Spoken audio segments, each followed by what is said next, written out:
the Lima. Now it's time for Straight on the Point with Jesse T. from some undisclosed location somewhere in the world. Now, ladies and gentlemen, here's Jesse T. Yes, and Lee asked me just before the show started, are you deaf? Because I'm over there turning up the microphone pot, louder, louder, louder, louder, louder, louder, louder. Right, and yes, I am deaf. I am. What? I'm deaf. Yes, I don't, look at, I've had these cans on for 40 years in some situation or another, and after a while, your ears just kind of don't work as well. Huh? What? You learn how to say huh and what really fast. So it's like what Stevie Wonder does, and when he goes bump in the night, I go bump in the sound. Something like that. Anyhow, hey, it's the Jesse T Show, and it is a Monday in Southern California, and we're back on the air and everywhere from the community to the world. It's good to have you along with us. We have a packed week. We have got so many terrific guests that are going to be checking in here with us this week, and it's very exciting. So we've got a great guest. We'll be introducing him in just a second. So I just want to let you know, of course, we are broadcasting here every Monday through Friday from 5 to 6. It's the Jesse T Show, and we invite you to share the link, share it out there, let everybody know what's going on, because it's kind of important that we pass it down the line, because the more viewers and shares and likes we get, the better we can do more creative and wonderful and stuff that's just a lot of fun to do and bring you some great entertainment, information, news, and all that cool stuff. Also, check us out on a couple of sites. I'll just bang off a few of them. We're on over 20 social networking sites, and also we have radio and things like that we're hooking ourselves up to and all that stuff. So here you go, www.thepowerofvoices.com. That's our podcast radio feed, and so you can catch that anywhere in the world. Just download it. It's live right now. It's live 24/7. You get that free app from Apple or Android off the PlayStation and whatever stuff, Google and Apple Store and all that stuff. So it's free. Download it. Lots of great programs. And also, can't forget about the Power of Voices on YouTube Live. That's live right now. It gets archived up too after the show. And we can't forget about our friends on Instagram. They're already checking in. Shelly Manson is checking in already. Thanks a lot, Shelly. Shelly_Manson. I wonder what's the underscore. Well, my imagination is doing flip-flops in the air on that one. But nevertheless, our friends on Facebook.com/Jesse Terrero, that's hooking up right now. Also Straight on the Point, and the Power of Voices Facebook site, Facebook.com/The Power of Voices. Now, also, we can't forget about our friends at Periscope. We're building that audience on Periscope up now. So all you Periscopers, hey, you got to kind of get that going for us and pass the word along. It gets archived up in there, Snapchat, Ustream, Upeak, and the list goes on and on and on. Tumblr, Tweet, Diggy, and Google+. We've got lots of views on there, just about 1 million now, so that's kind of cool. So thank you very much, everybody, for passing us down the line. The Jesse T Show is here live in person. That's me, Jesse T, and you're entering the world according to Terrero. Thank you. Going to put you straight on the spot. Today we got a great guest to my left or to your right, whichever way you're looking at it. I'm going to introduce King Basie. King Basie, how you doing, buddy? I'm good. Thank you. And he's got that beautiful blue shirt on. You see, what nobody knows is that we color coordinated last night, just before we went to bed, respectively, at different houses, I want to say. Oh, okay. Thank you. Yes. Okay. Yeah. You don't want to get that mixed up. Yeah. Don't get that mixed up. Not in Hollyweird. Yeah. You don't ever Hollyweird with the weird weenies running around. You just don't want to get that mixed up. Okay. No. But it's funny. Geniuses do think the same. Yes. Thank you very much. Give me a hand bump. All right, yeah. All right, babe. But he's got one extra little piece of garment that I didn't think about, and he's got that cool blue hat. I like that. King Basie, and what he is, he's a filmmaker, and he's been around a long time. He's originally from Nigeria. Correct me anything that I'm wrong. You just step in and say, "Hey, Jesse, boy, you're wrong." Okay, that's it. You look at no problem. But he's from Nigeria. He's an African filmmaker. He makes these great documentaries and documentary dramas as well. Also, He's making that bridge, an international film festival that he's had for a number of years. I think it's called LANFA. LANFA, yes. Yeah, LANFA, and it stands for Los Angeles Nollywood Film Award. And it's been around for a long time. This is not something that's kind of flash in the pan the last couple of years just to get his name out. This man's been doing this, creating that international feel between Yes. Africa and all the great talent that's coming out of Africa, especially Nigeria. Nigeria is like just bubbling over with talent now. Exactly. It's just coming out. Yeah, it's just in the last 10 coming years, out. would Yes. you say? Uh-huh. Yeah, and so That's been great. they got all that oil money over there and working with China and America. I don't see any. Oh, what do you He mean? hasn't come to me yet. Maybe we should go there and riot and picket and get reparations because Yeah. you moved to America, 20 years ago, so you should be getting some money from them. Exactly. That's what I think. Hey, look, I'll be your confidant there. Okay? Don't worry. We'll All right. work together. Oh, Lord. But anyway, so he's been making lots of great films, and this terrific film festival is coming up. We're going to talk a little bit about that. But one of the things that's near and dear to my heart, the type of films that King makes, these just aren't, bad guy, good guy films where they're out there doing car chase scenes and all that stuff. These films have films of impact, story, and importance to people, don't they? Yes. Yes. Now, why did you choose to make these social kind of films that speak about the social things that are going on in our society, not just here in America, but worldwide? Yeah.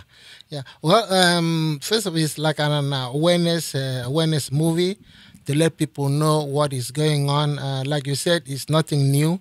It's something that has been going on for a long time, and people try to override other people.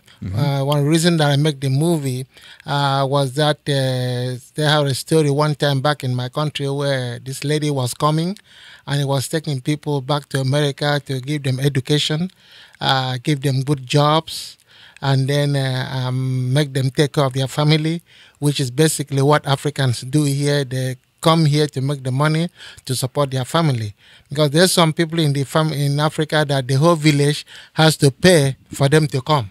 Really? Yeah. So and then when Is it because it's that expensive to get here, or is it because that's just the way the system works? He just because they don't. One person might not have enough money to get here, so they group. In Africa, they like to do things like in group. Because like you said, it takes a village to raise a child. I mean, literally. Yeah. We say that in America. It Yeah. takes a village to raise a It's child. child, But yeah. in Africa, Africa is real. it's one person is going to go and the whole village gets behind It them. gets behind them. Wow. And then they get excited. Yeah. So How cool could that be? So that they can bring back something for them and help and educate them. So this person here, this lady here, was using the opportunity to bring people out here. In other countries too. So when she comes here, she will collect their passports and then give the amount that they can pay that she know that they will not be able to pay. Right. And then she will then start to send them to do drugs, prostitution, killing, all kinds of So crimes. this story, and the name of the film is called again? Queen in LA. Queen in L.A. So Yeah. the story about this character, Queen in L.A., is it a story based on some truth? Is it a real life story, but done in drama? Exactly. Okay, so this is Yeah, a story so- about a woman who actually paid for somebody to come over here, but under different circumstances, I imagine, what they thought. And then they get incarcerated or enslaved Exactly. in the Exactly. enslavement industry. Yes. And once they get enslaved, it's not like they can walk across the border and go home or yep. get lost. I mean, you're what, 12,000 miles away? Away. Yep. And with a big ocean. Well, you can swim that ocean, No, no matter how strong you are. No, absolutely. You're fighting not. with the sharks out there. Yeah. Yeah. Oh, So man, tell ya. yeah, these people, they know that they don't have any choice, Mm-hmm. and they cannot go back home. So they're really enslaved. So I mean, they're coming here. They come here thinking that they're having freedom, but actually when they come here, they are being enslaved, and their freedom is taken away. And it's like I said, it's hard for them to go back, and they just have to make the best of it. and so- all of this is undercover. It's a part of the human trafficking industry that is so huge out of the African nations. Yes. That it really doesn't get the type of media exposure that they're getting now in Europe and Malaysia and Jakarta and Taiwan and Thailand and like that, and in America and even in Central America. But the African understanding, we don't get a lot of imagery. We don't get a lot of stories about that here in America. Everything is suppressed here when it comes to African history or anything like that. So that's why we are making these films to let people know that Africa is also going through what most of these countries are going to, if not the worst. Yeah, I would even say the worst. They don't have no say. And the separation of the very wealthy and the very poor is far greater, isn't it? It is, yeah. Even in Nigeria. How many people they have in Nigeria now? About almost 200 and something. That's as big as America almost as population. Million, yeah. I mean, about 170 million. And Nigeria, how big is Nigeria compared to America? How many states? Was it like California, Arizona, Nevada? What would you say? I think just California only is the size of Nigeria. And so there's 170 million people packed into a state the size of California or a little bit bigger? A little bit bigger, yeah. You talk about some traffic jams. Yeah. Yeah, it's a lot of people. Is there any open land left in that country like there used to be 100 years ago? I mean, not that much, but they still do. There's still land. There's still some lands that are open that they can still develop. So the families still are trying to strive for better education and better health and a better way of living in these modern times. Exactly. It's amazing, one of the things, King, that Americans never get the opportunity to do, and I've always argued this and said this, and Lee's heard me say it many times. I think that Americans, especially teenagers or young people going into adulthood, they should have the opportunity to travel someplace in the world that's not like America. Yeah. Something that's completely different. Because Americans to have a different experience. Americans think that the rest of the world is like America. Yeah. And it isn't. And when you go to another man's country, it's different. You're not in America, son, anymore. Right? That impact doesn't hit you until you get off the plane and you step in another man's world or shoes. And you realize, wait a minute. No, it's not easy, huh? Yeah. The sounds, the smells, the voices, the energy, everything, the dress, even the taste of the water, everything is different. Changes, yes. Yeah. I think Americans should all have that opportunity. Then I think the world would probably be a better place, especially a place like Nigeria, because this exploded on the scene in the last 20 years. Yeah. Phenomenally. Exactly. So how did you get involved in the film industry there? Did you get involved there or did you come here? Yeah, no, actually I did not do the film back home because I came here to study film production. So it was after I finished, because I've always wanted a way to speak out, to let people know, how I feel or what I want to do or, talk about the war. So I'm using film to talk and let people know exactly what's going on, especially in the area of maltreatment, for women or children or other people like that is going on. It's not... Why is it that so much of that is taking place, especially in the culture that you came from? Why is it... What has transpired historically that has caused that to happen and manifest today to the degree it is at? What is the fuel behind that? I think is the tradition, how they were raised. Yeah, how they were raised. For example, women, they call marriage, but I call it selling, because in the olden days, the only way that for parents to make money or to get out of a problem was to give their children out. Really? So if they have like maybe 5, 6 children, and then they can get one out, in the name of marriage, so they can help the family. It's just the same thing like human trafficking, that bringing them out here, and then they still it's still the same thing. So I think that has been going on for a long time. Then it turns to because sometimes you hear some men say, will say to their wife, "Oh, I own you, I bought you, I married you." You know, Right. so I can do whatever I want to you, because back in Africa, it's almost the same thing. When you are married, you are not technically allowed to go back to your parents' house, even if your husband maltreat you. Really? You gotta stay there because you're married. You So gotta the stay there. cultural significance is different there. The Yeah. mores, the understandings of what you can and can't do is totally different Yeah. than Western civilization. Mm-hmm. Yeah, you know, Yeah, and that's one of the things that we don't understand in America, especially America now, because Europe is basically changing very quickly. Yes. But especially in America, we don't understand, like in the religion Islam and the Muslim religion, and the terrible treatment of women in that ideology. We're finding more and more out, and it really it's disturbing in a lot of ways. But a lot of cultures around the world actually still partake in that kind of treatment of women, don't Yes. they? Mm-hmm. Because we feel since we're men, we can dominate women any way we want. Like I said, I think it's a part of a long-standing tradition. You know that men are the boss, and then women has to work under them. And then once you get a woman out of your parents, out of their parents, then you can control. You can do what you want to that woman.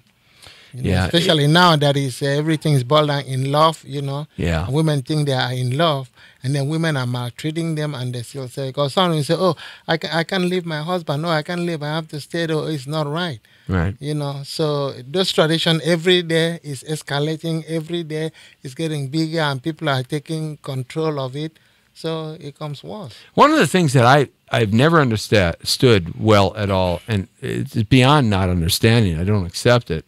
I've been fighting human trafficking here in Los Angeles for just about 10 years now. Got super involved with my ex-partner, Cindy Sauer, in the San Fernando Valley. She had a terrible, terrible prostitution pimp and trafficking problem right in front of her business. She'd been fighting it for 20 years plus easily. And I finally got fed up with some things, and I went over to her, and then within 3 years I got involved, and we got this 100-year problem in this corridor in the San Fernando Valley. We got over the top of it and started cleaning it up. A lot of good things happened out of that. We can talk about that later. But the point is, I've never been able to accept the fact that, and I'm going to say this, that men like to have sex with 12-year-old girls.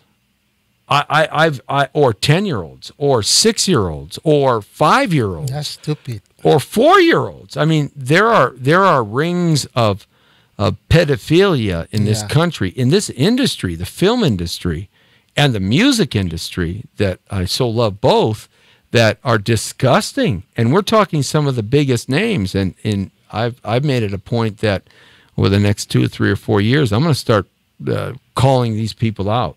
And I don't care what happens. Yeah. I just don't care. Deal with it, okay? We've got some plans. But from your point of view in studying the research behind making these types of films, what is it with this disgusting sickness that men want to have sex with children? What is it? You know? That's a question that I can't really get to understand. I think it's control. Controlling is, like I said, everything is still boiling in the way that people are handling people. And then maybe they might be psycho, might be taking drugs, they might be I getting think something that is controlling their mind. Because most of these things, they do it without even knowing. That's the thing, and you can't rehab somebody who has that in their brain. As far as I'm concerned, you should take them out and string them up to a tree. I mean, that's where I'm at. That's where I'm. That's simple for me. Yes. You can't do that. And you're not going to do that, but it's really simple for me when it comes to that kind of stuff in that respect. Now, were we able to get the trailer lined up? Now, this trailer is about the topic we've been talking about. Yes, Queen in L.A. Queen in L.A. It's about a 5-minute trailer. We're going to try to play most of it here. And check it out, guys, on AVTV Live and the Digital Broadcasting Network and the Power Voices right here at www.com. The Power Voices and the Jesse T Show. Go ahead, Lee. Thanks.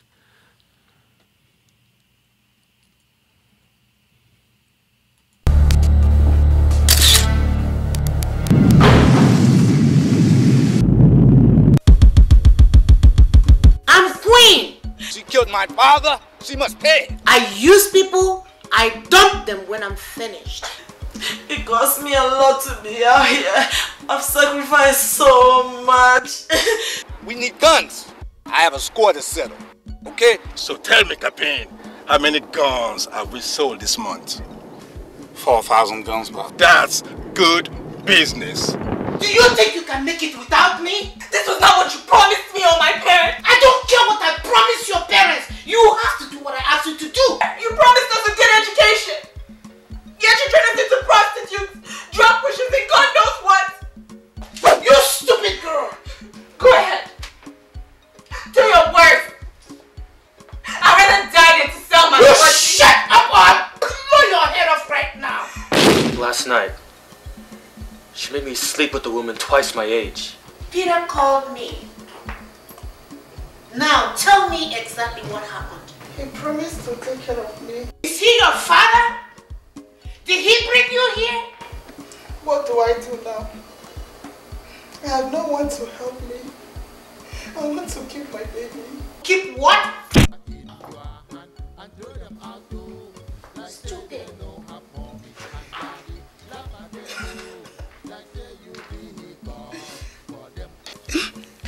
When you talk to my mom, tell my mom I love her. That I'm sorry I disappointed her. Plus, Ima, promise me one thing. Promise me that you're gonna make Queen to pay for this.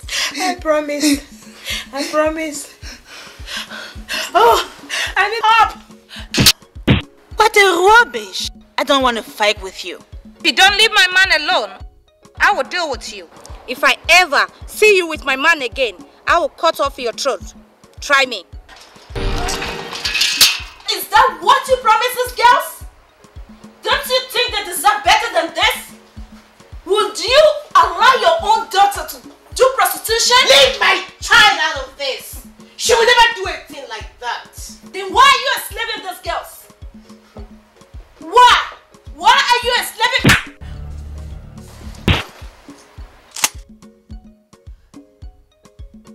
Don't you ever in your life try it again? Or you will see the other side of me. And what are you doing? Are you stupid? You wanna die? You know she's the queen of this town? Does that give her the right to treat people anyhow? Yeah, yeah, man. Boss want to have fun. Oh, yeah, that's right. By the way, you can have more shipments. Relax, my bro. He'll be here in a minute. We're supposed to live in peace and love. What is this? Shut up! What is this? The queen must pay. She killed my father. She killed my cousin. That bitch must pay.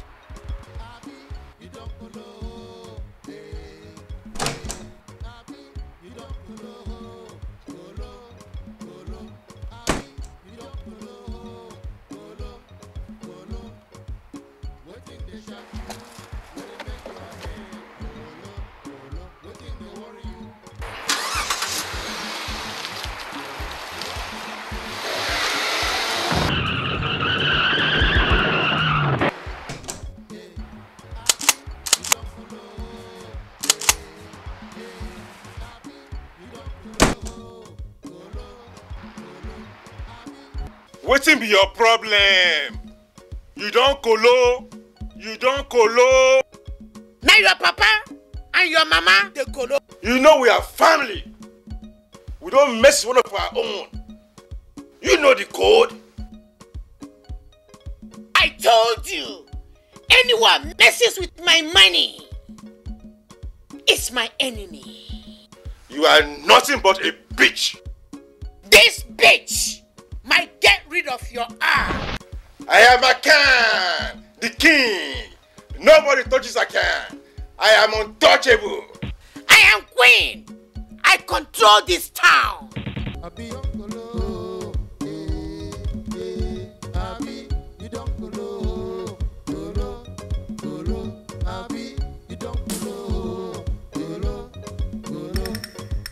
You like the people and make them happy in you. You make them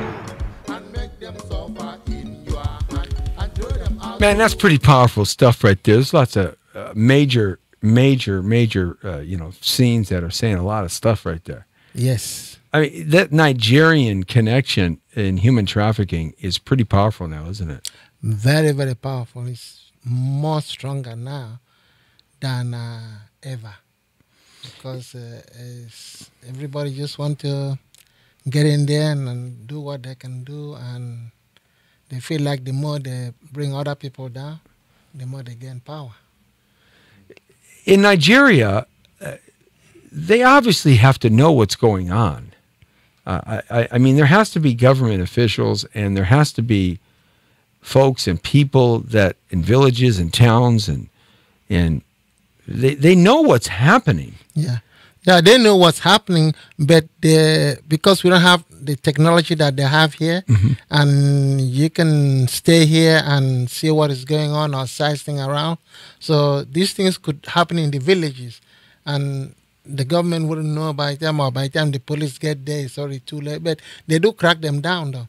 They do catch them. In Nigeria, is it mostly controlled by mafia or crime bosses, or is it a government thing, conspiracy, or is it just more of a pimp, a warlord, a crime or cartel organization that's controlling most of this stuff?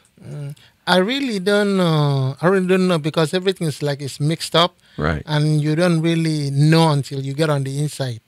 Most of this stuff until it comes out, then you can be aware of it. But as to who's they're really controlling, but the government is taking care of most of this, because those that they are aware, they are fighting it. They're fighting it. Yeah. See, because one of the things here that's transitioned here in America is that the gangs, the Latino gangs, MS-13 out of El Salvador, which is basically an American gang across the nation, 18th Street, we have those gangs. We have the Mexican Mafia, El Norte, Le M.A. We have the Crips and the Bloods. We have the biker gangs like the Hells Angels and the Mongols. We have these criminal organizations. The Mafia is still there, Russian Mafia, Italian Mafia, Armenian Mafia, the Chinese Tong, all these entities. Hey, look, ethnicity has nothing to do with it. I mean, crime is crime and money is money. They don't really care. But the point is, it's transitioning from drugs, making money out of drugs, to making money in prostitution and human trafficking. Not just on a state-by-state basis, but on a global basis now. Well, this lady here, she was going around the world, not only in Nigeria. So you see, you got some Chinese there, you got some Philippines there. You got other Mexicans. When you watch the whole movie, she got so good at it. Now she got agents all over the world. So she just bring them in. Once they bring them in, first thing she do is seize their passport. Yeah, they can't go anywhere. Then they're bound to her. They can't leave the country. They can't go anywhere. Yeah, in that respect, that's horrible. Now, the other kind of movies that you do all have this social conscious issue to them. One of the movies is about family, and when families start having trouble with their youngsters, their kids, and some of the reasons that kids go on the wrong side. And tell us a little bit about that movie, the name of it. Yeah, that one is called Undisciplined. Undisciplined. Undisciplined is that's basically based on what is going on. You know, like the Bible said, train their child in the way that he should go, and then when he grows, will not depart. So that was some of my observation here in the U.S. How the children are being controlling their parents. So, for example, like you see in the movie, a child will sit down and watch TV, and then the parents can say, okay, it's time to go do homework. He say, I'm not going. You can't do me anything. Then the child says, oh, I'm going to call the police on you. Yeah, you know, in my Africa, that cannot happen. Yeah, what happens in Africa when that happens? It doesn't happen. It doesn't happen, no. A child cannot talk to a parent that way. Right. You know, and the society backs that up. The neighbors, the friends, the family, the government, the police, the teachers, the churches, the preachers, the pastors, they all back that ideology up. Now, in that can be very abusive, but I think we've gone we've gone completely to the wrong side of it now. We've become much too liberal and empowered and engaged our children in allowing them to have that kind of control over parents. I know in raising my 2 kids who are in their 20s now, mid to late 20s, that was always a thing on my mind, is that I would let my wife. I always was arguing the point that you're empowering them too much in certain areas, and we had those discussions and corrected things on both of us. But the point is, in my day, man, if I did that, you wouldn't last. My Scott-Irish mother would have kicked my ass. Yep. There's just no. She'd make me kick my own ass. Yep. After she threw me across the room, right, by anything she could grab, whether it was my toe or anything in between, or even the top of my head. After I get up off the side of the wall, she made me go out in the front yard and get a big black oak tree switch, and she'd make me get the right one. I'd get a little one. She'd go on, get another one, boy. Right? I'd get a big one, and she made me strip it, and then she made me bend over, and she'd whip me with the strip, with the twitch. Oh, God. And my dad would just sit there, and he would look, and he just would let it happen. And my dad never raised a hand to me, I'll tell you that much. But my mom was a strong arm of justice in my family. That would have never happened. Nope. I'll tell you what, it didn't happen in my family either, raising my kids, because there was more than one time on occasion I put people through doors. Okay. And then I said to a couple of my kids, I said, fine, call the police. They try to use that one on me. Call the police. I said, tell you what, I'll call them for you. Yeah. Boom, boom, boom. Come arrest me. I just put my child through a door. Okay? And throw me in jail. I'm guilty. When I get out, I'm coming to put you through another goddamn door. Yep. I'm sorry. I shouldn't have said that thing. I apologize. Lord help me. I just got myself in trouble on all kinds of levels now. You're all right. But, already. All right. I'll put you through another. I'll go back to jail. When I come out, I'll find you in Oklahoma where you moved, and I'll put you through another door. Yeah. My whole life will be putting you through doors. But, we've kind of gone too much to the politically correct section, sissy kind of way of raising kids, don't you think? How do we change that? I think your movies are talking about it. That's one of the because important basically things. what the movie is showing that if you train your child the right way, he will grow up to be something. If you let your child have his way or her way, and you don't care, because for example, the parents here were letting her child to do whatever she wants. Right. When she was young, when they tried to discipline her, because like in Africa, not only your father discipline you. Anybody walks on the street, a grown-up person, and see you doing something wrong, boy, you get it. Lee Michaels over there shaking his head. He remembers when his kid in his neighborhood, right? Your mama just didn't give it to you. The whole neighborhood. Yep. You might get 2 whippings before you get home. Exactly. What was that, man? You say that again, because that's an important thing. I remember one day in particular, I got 2 whippings before I got home, and my mother was waiting for me on the front porch. Said, come on in here, boy. I got something for you. No. My butt's already on fire. Yeah, that's right. From the neighbors. From the neighbors. Yeah, so that's what is changing, because they don't let the parents or other people help in controlling the children, because they just let the people do it, because everything, you got to go to court, you got to go to this, you got to do this. So we've gone way too that. These children are smart. And they know when they do something wrong, they know do something, but they know that the system is backing them up. You can't do nothing about that. No, so the system will have to change that. There's talk about the system and the egregious acts that are unconscionable that the court system does in terms of getting involved in parents in a lot of different ways. I had a friend of mine, and he married this woman, and she turned out to be a psycho witch from hell. Okay, and and I usually use another word in there, but I'm using that word. No, she was a she turned out to be a drug addict and a heroin addict and a coke addict, and she would beat the little baby boy with the wood spoons, and it just terrible abuse. And he knew this was going on, and it took him 6 years.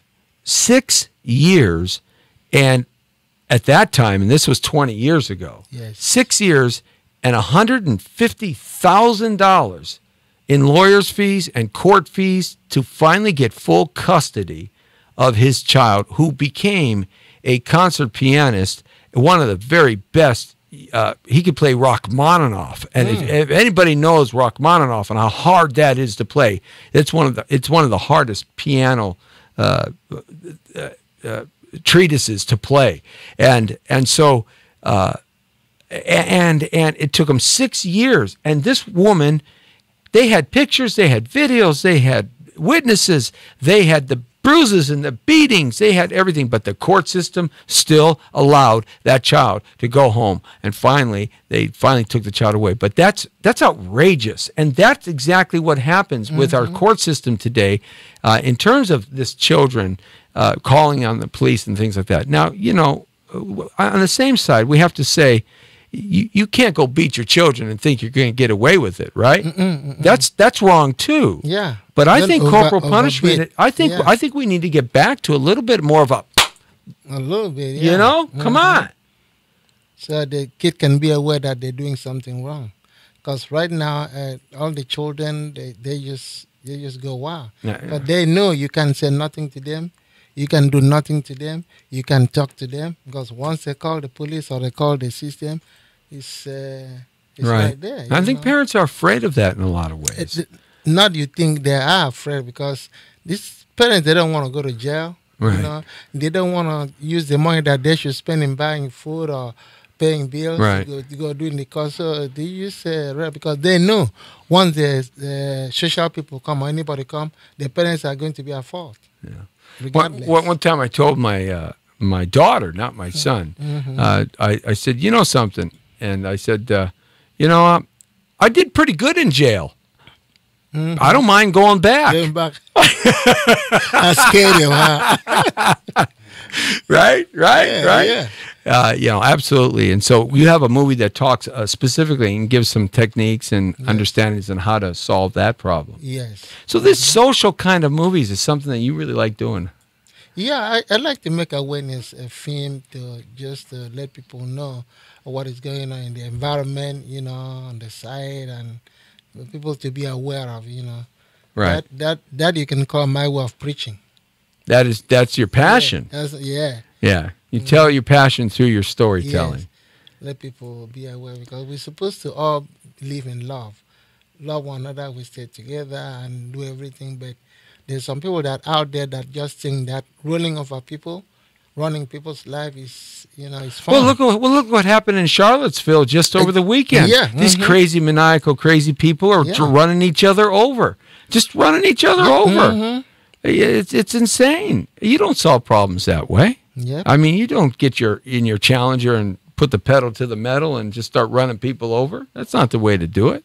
That's wrong. There's so many things that we have to do fixing in our society today. Yes. Now, you have an organization that I want to talk about, which is really cool. These film festivals in the last 10 years have been popping up. Everybody has a friggin' film festival, Lee. Everybody's got a film festival. They got film festival for farting. They got farting film festivals. They got film festivals for everything. If you can think of something to do a film festival about, you'll find a filmmaker that did a film on it somewhere in the world. Exactly. Okay? So, but there are some good film festivals. Yeah. And there are some film festivals that you wonder, this is just a money-making adventure for the people that are putting on the film festival, right? Yep.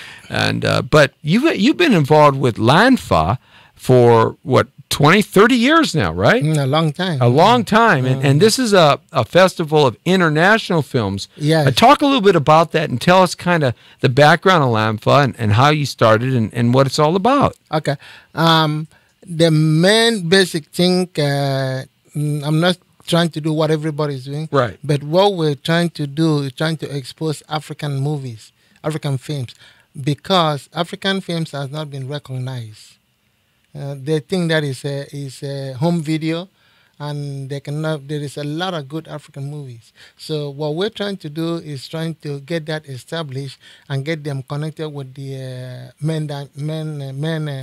mainline stream in Hollywood to see if they can take a look at these movies to get. That would be another revenue, another help of trying to help Africans out. You know, so when we get these movies, we show them on our festival, and we invite the producers, directors, distributors, syndicators, so they can come in and see how they can help. Now, all the films that we're talking about, that are they all made by film producers in Nigeria, or all through Africa? Through Africa. So Ghana, South Africa, Libya. From north to south, right? From west to east. Yeah, and then here too we have some international films too. Right. That is coming in. I wish you'll have time to come, which is next week, 24th, from 24th to the 26th. The 24th and the 25th we screen all the films. How many films are you getting presented to you to screen this year? We normally get we get a lot, but we selected few because of time frame, maybe like 6, 7. Right. Because we just don't want to put these films out. Right. We want to make sure this film will make a difference and it will be something of helpful to the Africans. Do you look for some sort of topic the film's on, or does it have to be a social conscious kind of film, the films that you do, or can they be love stories or action, or just you can have anything? action, romance, horror, family. But one of the drama. primary focuses is the film has to be produced, directed, and encompass actors and actresses and talent from Africa, from the nation. But not all. Because not all. Okay. Some of them are, the actors are from here too. Oh, okay. Yeah, and then some of the films are also produced here in U.S., though they're Africans. Right. But that's why we call it Nollywood. Nollywood. Yeah, that's what we call it, Nollywood, because you say you have Nollywood, you have Hollywood, and you have Bollywood. Right. So, yeah, and Nollywood is a Nigerian film production that is, I think they are the largest state production, this thing. But see, they don't have the exposure that they're supposed to make or being recognized. Right. So that's why we do these selected films, and we show and we bring it out here and have people to come and take a look.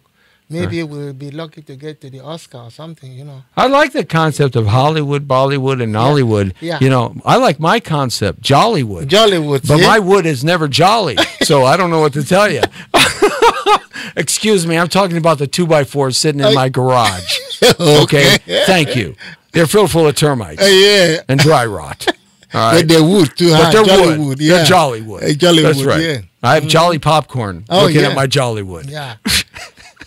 So, but no, seriously, that's kind of cool. Yeah. So when you do this, I mean, how's the outpouring been? Has it been growing over the years? It's been growing slowly, but because, like I said, people are not really getting used to or know about African films. Right. And then the few that they see, it's not like attractive.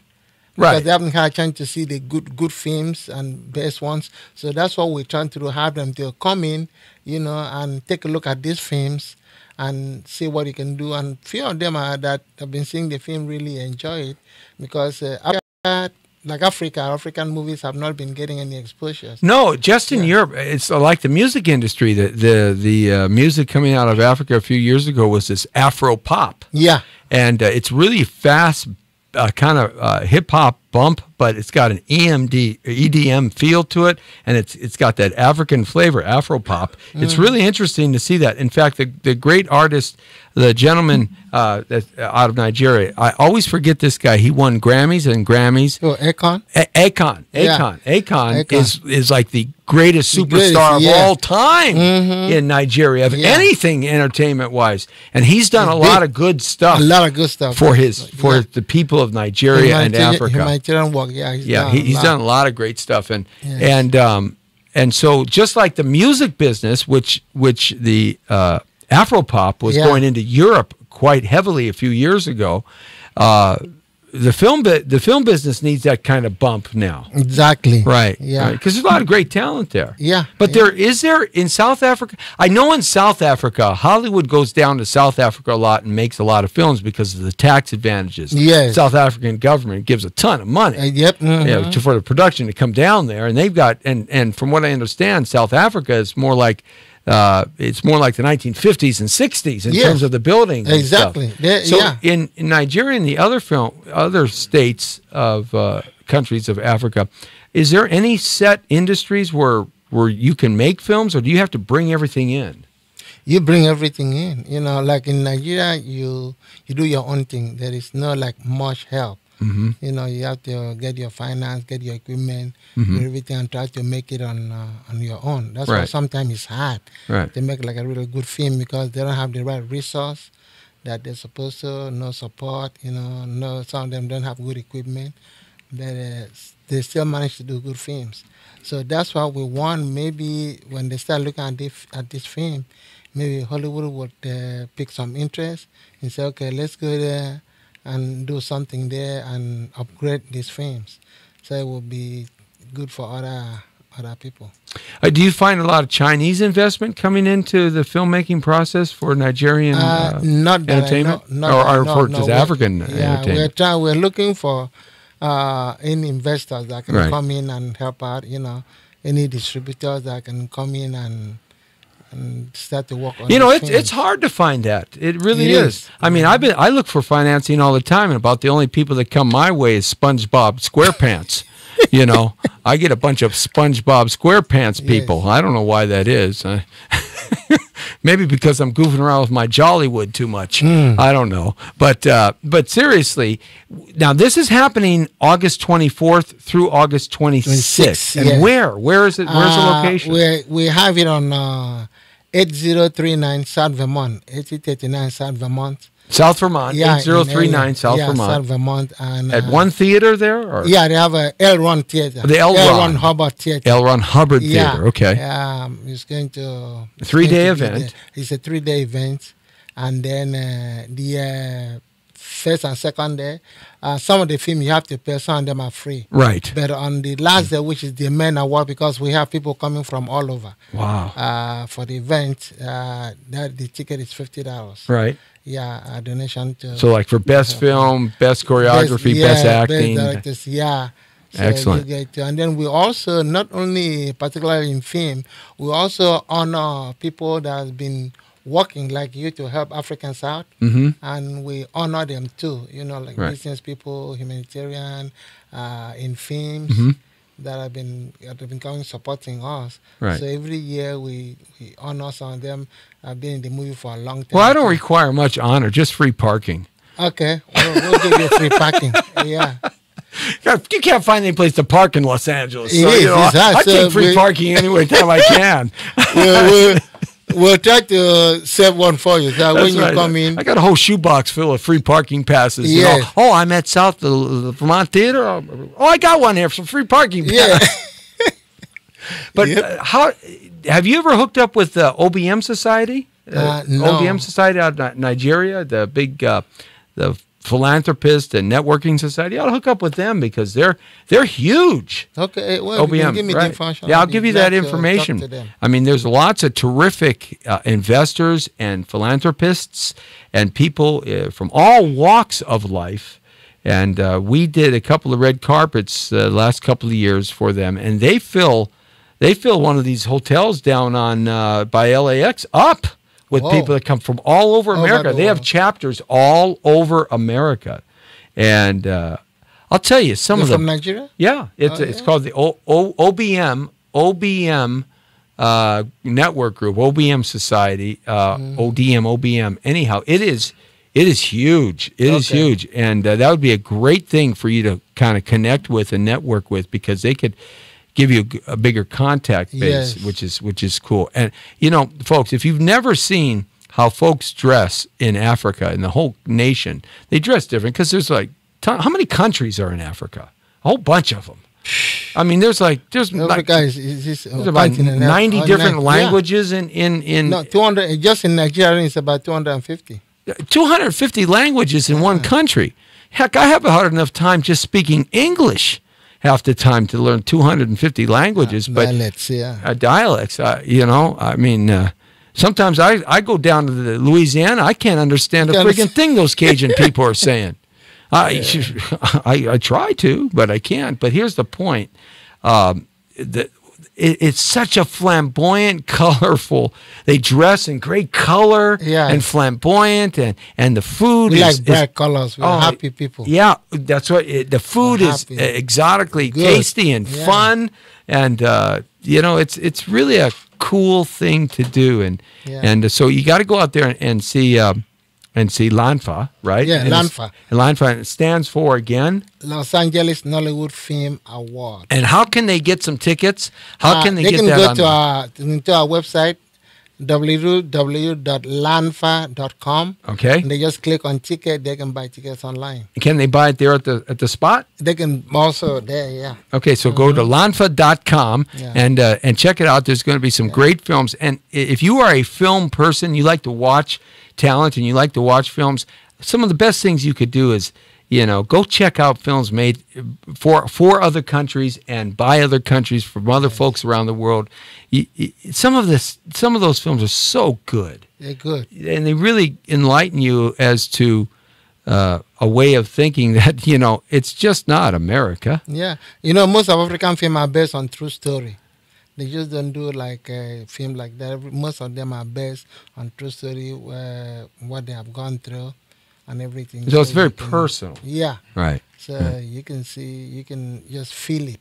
So it's lanfa.com. Get your tickets there. Do you have a phone number they can call? Or you have that set up, or just it's on the website? Yes, yeah, or they can just email me reply@lanfa.com. Okay. But if they do want to attend the after party, they do have to buy the ticket ahead of time. Okay. So they have to go to online and buy their ticket so that they can be able to, because we have a head count. Okay. For the after party, so they will be able to attend. If not, they won't, because our after party is always packed. Wow. They won't be able to attend it. Wow, that's great. Can I come to the after party? No, I don't think so. Okay. I can't come? Yeah. I'll do the dishes. Because you don't have a free parking. But, oh, gosh. There's always a hook. Yeah. Man, I didn't see that one coming, Lee. You're supposed to be my corner man. Yeah. What's wrong with you? You got to train. Come on. That was a slow curveball down low, hit you in the knee. Man. You didn't see it. I was Kirk Gibson all the way on that one, right? Yeah. I mean, God, I didn't see that coming. You know, that day, you will be an African that day, so you can come in. Oh, okay. So you have to speak some African language and stuff like that and come in. That's it. You got it. I probably just got myself killed by the underground mafia in Ghana because I said something really bad.